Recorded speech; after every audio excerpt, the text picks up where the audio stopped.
بے باقیاں لعنت اللہ علیکم دشمنان آل بیت. بے شمار. تو میں نے یہ پڑھا تو انہوں نے سبحان اللہ بھی نہیں کہا کیونکہ یہ بریلوی پڑھ رہا ہے نا. اچھا دلشاد صاحب نے نہیں کہا؟ ہاں دلشاد صاحب کیا وجہ علامہ صاحب؟ میں اس پہ غور و فکر کر رہا تھا کہ یہ اور تبرہ بات جچ نہیں رہی. سوچ رہا تھا کہ واقعی انہوں نے کی بھی ہے یا نہیں کی. آپ آم نہیں کھا رہے، گٹلیاں گن رہے ہیں. یہ نہیں دیکھ رہے کہ کوئی محب ہے دل سے جو ہے وہ برات کر رہا ہے دشمنان سے. اچھا، برات کے بغیر دین مکمل ہی نہیں ہے. اچھا اور دیکھیں خون رضا صاحب کا کیا ہے اس پہ کہنا ہے. اور برات کے لیے تو اللہ نے قرآن مجید میں بہت ساری جگہ پر یہ کہا ہے کہ اللہ بھی لعنت کرتا ہے اور لعنت کرنے والے بھی لعنت کرتے ہیں. ان الذین یؤتون اللہ ورسولہ لعنہم اللہ فی الدنیا والآخرہ اعد لهم عذابا مہینہ. ایسا ہی ہے حضور؟ جی صحیح ہے. آپ بھی بے شمار کہہ رہے ہیں.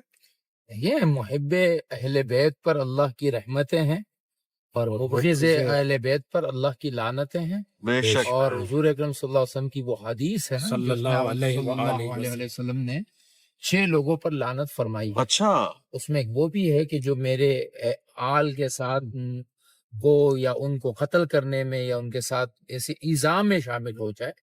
تو جو شخص بھی ان سے نفرت کرتا ہے اور کر کیسے سکتا ہے، اگر وہ اہل ایمان ہے تو وہ نفرت کر کیسے سکتا ہے کہ جس محبت کا ہم سے مطالبہ ہمارے پیارے حبیب صلی اللہ علیہ وآلہ آلہ وصحبہ اجمعین نے مانگا ہو.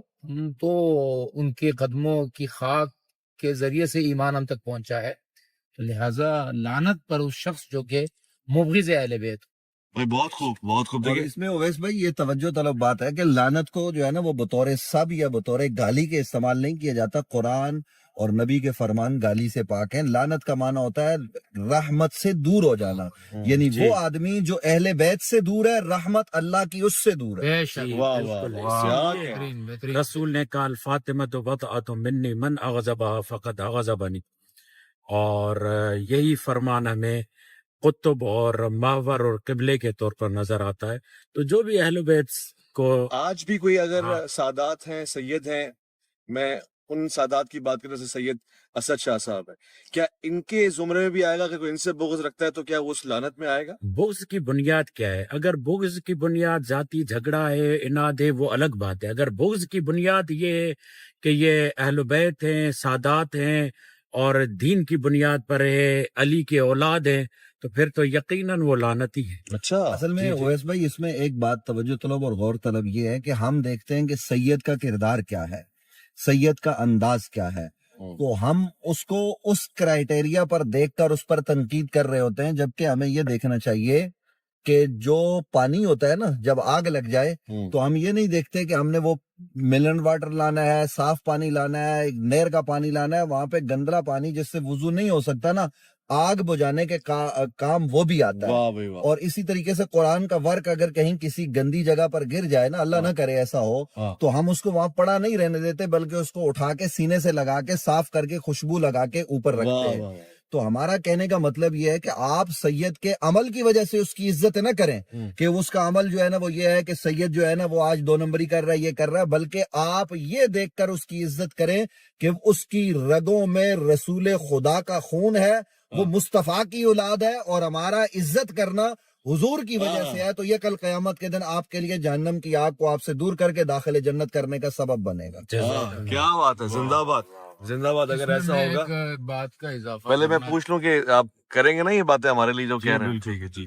میں اس میں ایک بات عرض کرنا چاہ رہا ہوں کہ جو مہدوی صاحب نے جو بات کی ہے کہ سبب اختلاف یا بغض کیا ہے، تو اس میں ہم اہل سنت والجماعت جو کہتے ہیں کہ حضرت فاطمہ رضی اللہ عنہا اور حضرت بکر صدیق رضی اللہ عنہ کے مابین جو کچھ بھی تھا وہ اس بنیاد پر نہیں تھا کہ وہ اہل بیت تھے اور وہ ان سے اختلاف تھا.